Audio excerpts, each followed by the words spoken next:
A dimly lit classroom sits in silence.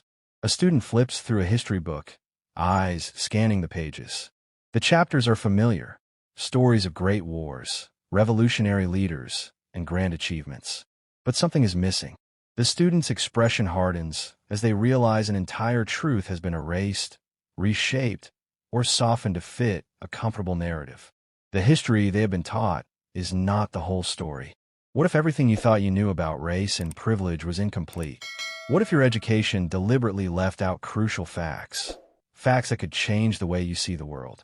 White privilege is a reality that has existed for centuries, woven into the very fabric of society, yet it is rarely discussed in schools. It is a subject that makes some people uncomfortable, but discomfort does not erase the truth. White privilege does not mean that every white person lives a life of wealth and ease. It does not mean that white individuals have never struggled or faced hardships. What it does mean is that race has never been one of the reasons those struggles existed. It means that the system was built in a way that benefits some while making life harder for others. It is the unearned advantages, the invisible benefits, the silent head start given to those born into whiteness. It is not about personal fault. It is about societal design. Imagine walking into a store. You browse the aisles freely, casually moving from shelf to shelf. You are not being watched. No security guard is eyeing you suspiciously. You are not being followed as if you might steal something. Now, imagine a different experience. The moment you step inside, you feel eyes on you. The store clerk glances in your direction, subtle but cautious. A security guard lingers near the entrance. Every movement you make feels monitored. That unease, that extra layer of scrutiny, is not something a white person typically experiences. That is privilege, freedom from suspicion based on race. White privilege exists in ways many people never even notice. It is in the job market, where white-sounding names receive more interview callbacks than black-sounding names, even when the resumes are identical. It is in the housing industry, where black families have historically been denied home loans or steered away from certain neighborhoods. It is in the justice system, where sentencing disparities mean black individuals are more likely to receive harsher punishments for the same crimes committed by white individuals. These are not opinions. These are measurable, documented realities backed by decades of research and statistical evidence. Yet, they are rarely, if ever, discussed in classrooms. Why? Because acknowledging white privilege forces a confrontation with systemic racism, a conversation many are unwilling to have. Schools prefer to teach history in a way that comforts rather than challenges. They offer a version of events that makes racism seem like a problem of the past, rather than a present and ongoing issue. Think back to your school history lessons. How was slavery taught? Was it presented as a horrific, dehumanizing institution that shaped the economic and social landscape of the world? Or was it mentioned briefly as an unfortunate but distant event? Were the heroes of racial justice movements given full, complex narratives, or were their stories simplified, reduced to a few paragraphs? Was the civil rights movement framed as a triumphant end to racism, ignoring the fact that systemic oppression still exists today? These gaps in education are not accidental. They are intentional omissions that serve a purpose: to maintain the illusion that racial inequality is a thing of the past. If children are not taught about redlining, mass incarceration, voter suppression, or educational disparities, they grow up believing those issues do not exist. They assume that everyone has the same opportunities, that success is purely based on effort, and that racism is only a problem when it is blatant and overt. The reality is much more complex. White privilege does not require active racism to exist. It operates subtly, often unnoticed by those who benefit from it. It is in the media, where white beauty standards dominate magazines, movies, and television. It is in politics, where the vast majority of lawmakers and leaders have historically been white.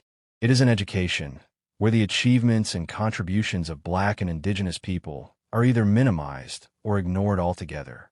Even language reflects privilege. Professionalism is often equated with whiteness. How one speaks, dresses, or wears their hair could determine their acceptability in certain spaces. Black hairstyles, for example, have been deemed unprofessional in workplaces and schools, forcing black individuals to conform to Eurocentric beauty standards just to be taken seriously. Some might argue that white privilege is an exaggeration or a myth. They may say, I have struggled too. Where's my privilege? But privilege does not mean a life without hardship. It means that one's skin color is not an additional obstacle in an already difficult world. It means that one's race does not work against them in education, employment, healthcare, or law enforcement. For example, consider the concept of generational wealth. Due to discriminatory housing policies, black families were historically denied the ability to purchase homes in desirable neighborhoods. Homeownership is one of the most common ways to build wealth and pass it down to future generations. If a black family was denied that opportunity decades ago, their children and grandchildren start from a disadvantaged position. Meanwhile, white families who were able to buy homes, accumulate wealth, and invest in education pass down advantages that continue today. This cycle is not about individual choices. It is about systemic barriers that were put in place long before many of us were born. Schools do not teach this history because it disrupts the narrative that hard work alone determines success. It forces an uncomfortable truth into the conversation, that the system is not, and never has been, fair. That fairness is a myth used to justify inequality. That history is not just about what happened, but also about what has been deliberately erased. As we begin to break down these barriers of misinformation, it is essential to question everything we have been taught. Who wrote the history books? Whose voices were left out? Who benefits from the way history is told? These questions are not just academic. They shape the way we see the world, the way we interact with others, and the way we understand justice. White privilege is not a concept designed to shame or blame. It is an acknowledgement of reality. It is a tool for understanding how systems of power function. It is a lens through which we can examine the world more honestly. Recognizing privilege is the first step toward dismantling the inequalities that it creates. The young student in the classroom, flipping through pages of incomplete history, represents all of us. We have been given fragments of the truth, but it is up to us to seek the full story. The pages that were left unwritten, the voices that were silenced, the truths that were buried. These are the lessons we must teach ourselves. This is just the beginning. The deeper we look, the more we uncover. And as we peel back the layers of history, we begin to see the full picture, the one that was hidden from us for far too long. The students' frustration grows as they search for answers beyond the classroom walls. They start asking questions, challenging the narratives they have been fed since childhood. Why were some stories glorified while others were erased? Why was Black history reduced to a handful of lessons, as if it were a mere footnote in the grand scheme of history? The student soon realizes that white privilege is not just about individual experiences. It is about how history itself is taught, framed, and manipulated. Take, for example, the story of the civil rights movement. Schools often teach it as if it were a simple triumph over racism, as if Martin Luther King Jr.'s dream was realized and racism disappeared. But what they fail to mention is how King was vilified during his lifetime. They do not discuss how the FBI labeled him a threat, how he was harassed, and how he was assassinated for daring to challenge the status quo. Schools present his speeches as calls for unity, but ignore his radical critiques of economic inequality and systemic oppression. They turn him into a sanitized figure, stripping away the uncomfortable truths that might force students to confront ongoing injustices. The same pattern exists with figures like Rosa Parks. The story is always the same: a tired woman who refused to give up her bus seat, sparking a movement. But students are rarely taught that she was not just tired. She was a lifelong activist, part of a strategic plan to challenge segregation. They are not told about the countless other Black women before her who did the same, only to be ignored by history. The truth is complex, but complexity is inconvenient. This deliberate distortion of history is itself a function of white privilege. It allows white audiences to feel comfortable, to believe that racism was something terrible from the past, long since defeated. It reassures them that the system works, that justice always prevails. But this illusion falls apart under scrutiny. One of the clearest examples of white privilege is how society views protest and resistance. When Black communities protest against police violence, they are labeled as rioters, their anger dismissed as irrational or destructive.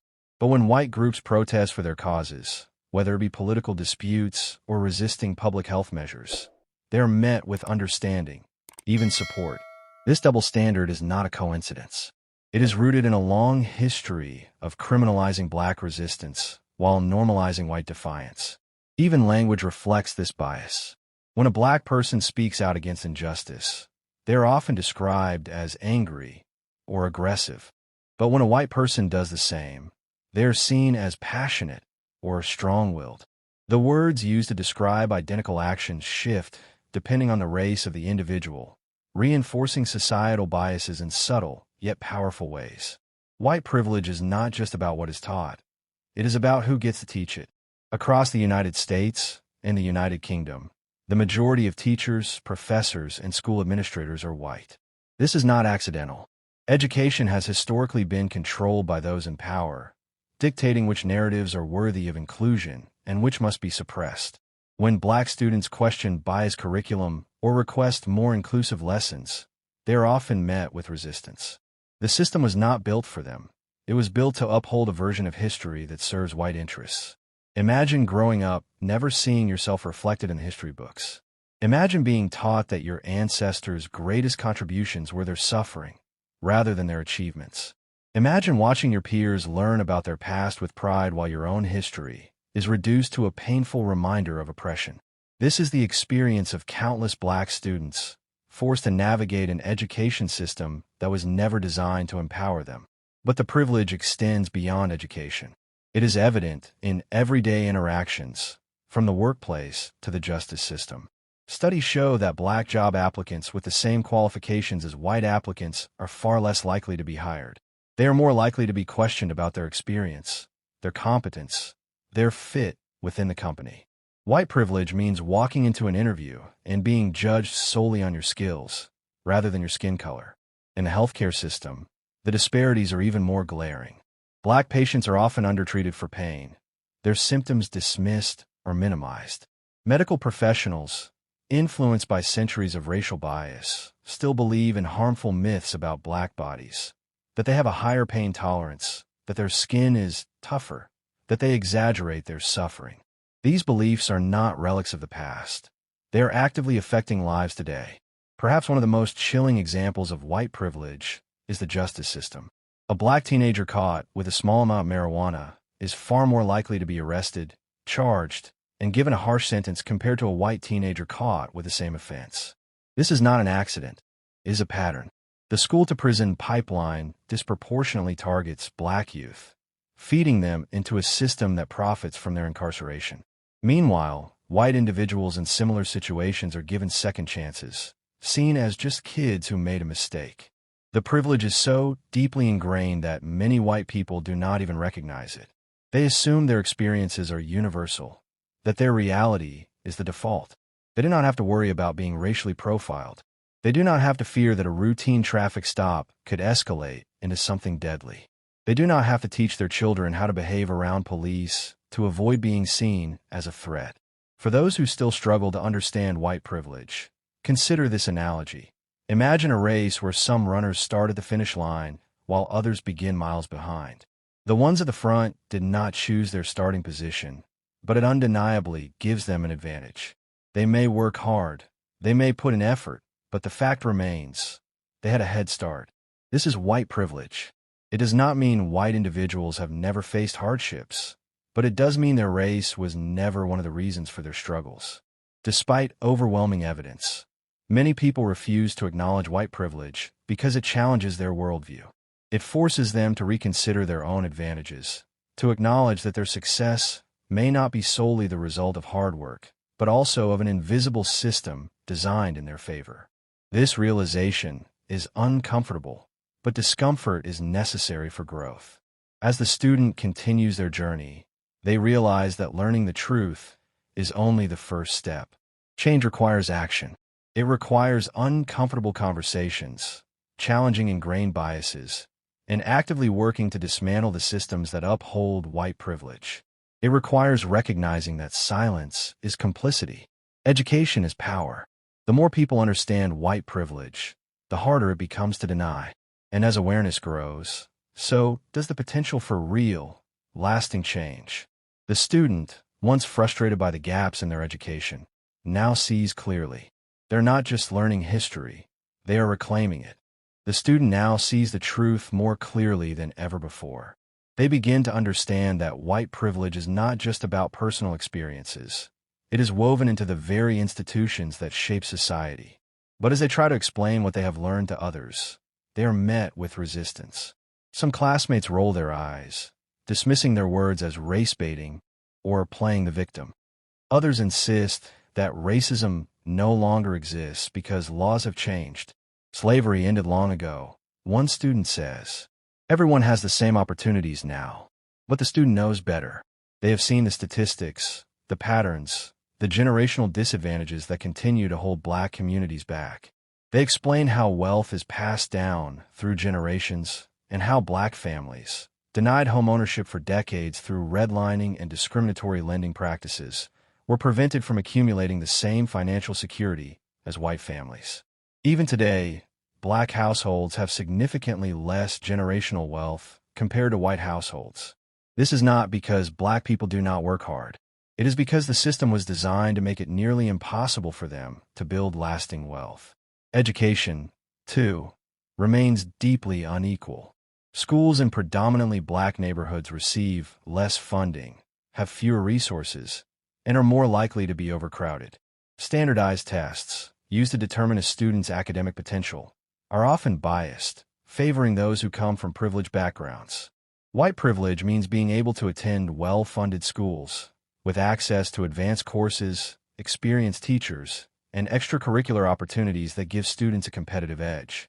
The student presents example after example, but some classmates still refuse to listen. They do not want to believe that the system is rigged in their favor because it challenges the idea that success is purely based on merit. They want to believe that if someone works hard enough, they can achieve anything. And while hard work is important, it is not the only factor. Take, for instance, the job market. Studies have shown that identical resumes receive different responses depending on the name at the top.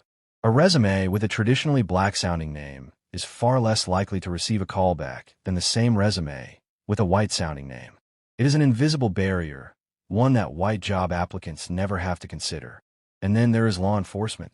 The student has seen the videos, the ones that have become all too common. A Black man pulled over for a minor traffic violation, only to be dragged out of his car, beaten, or worse. A Black child playing in a park, mistaken for a threat. A Black woman asleep in her own home, killed by police who stormed in without warning. They bring up the case of a white teenager who committed a serious crime, but was given probation because the judge believed prison would ruin his future. Meanwhile, Black teenagers accused of lesser crimes are given the maximum sentence. The justice system, they realize, is not broken. It is functioning exactly as it was designed. The student is not alone in their frustration. Across the country, people have been speaking out, demanding justice, calling for reforms. But every time, they are met with resistance. Some people refuse to acknowledge the problem, insisting that those who speak about racism are the ones creating division. Others try to downplay the issue, saying that things are not as bad as they used to be. But progress does not mean the problem is solved. White privilege is not about blaming individuals for their ancestors' actions. It is not about guilt. It is about awareness. It is about recognizing that some people are granted certain advantages simply because of the color of their skin, while others are forced to fight for basic dignity. It is about understanding that privilege does not mean a white person's life has been easy. It just means their skin color has never been one of the reasons it was hard. The student knows that many people will never accept these truths. It is easier to deny white privilege than to confront it. But the truth cannot be ignored forever. The more people who recognize it, the harder it becomes to justify. As the student reflects on everything they have learned, they realize that real change does not come from simply knowing the truth. It comes from acting on it. It means using that knowledge to challenge racism whenever they see it. It means standing up for those whose voices are silenced. It means refusing to let history repeat itself. The student sits in their room, staring at their notes, realizing how much they have uncovered. They think back to the moment this journey began, when they first questioned the way history was taught in their classroom. It seemed like a simple question back then, but now, It has unraveled an entire system of inequality that had always been there, hidden in plain sight. They begin to wonder, how many other students have had these same thoughts? How many have noticed the gaps in their education, but were too afraid to speak up? The student realizes that knowledge is a form of power, but power is meaningless if it is not shared. They know they must do something with what they have learned. Determined to make a difference, they start a conversation with their teacher. They present facts, studies, and historical accounts that contradict the sanitized version of history taught in their textbook. They explain how white privilege is not just about individuals, but about institutions, policies, and systems that continue to benefit one group while disadvantaging another. The teacher listens but seems uncomfortable. "I understand your concerns," they say, "but this is just the way the curriculum is structured." That response says everything. The student realizes that even those who recognize the problem often feel powerless to change it. The system is not designed to be questioned. It is designed to be followed. Undeterred, the student takes their message beyond the classroom. They join discussions online, sharing what they have learned with others who are also seeking the truth. They engage with people who deny white privilege, carefully dismantling their arguments with facts and logic. Some refuse to listen, but others begin to see the reality they had previously ignored. They also begin speaking with family members, which proves to be even more challenging. Some relatives are willing to listen, but others immediately shut down the conversation. "I worked hard for everything I have," one relative says defensively. "No one gave me anything just because I am white." The student explains again, it is not about personal effort. It is about the advantages that exist whether someone acknowledges them or not. It is about the fact that white people are less likely to be discriminated against in hiring, housing, education, and policing. It is about the fact that society assumes innocence for white individuals while criminalizing black individuals for the same actions. Not everyone is ready to accept these truths, but some are. And that is enough to keep the student going. As they continue their journey, they begin to see signs of change. More people are speaking up. More educators are pushing for a more inclusive curriculum. More companies and institutions are acknowledging the biases that exist within their structures. Change is slow, but it is happening. The student realizes that understanding white privilege is not just about learning history. It is about taking action.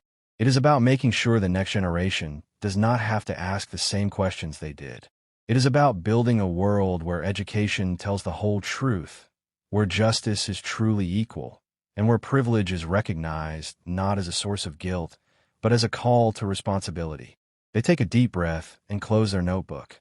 The journey is far from over, but for the first time, they feel hopeful. They have found their voice.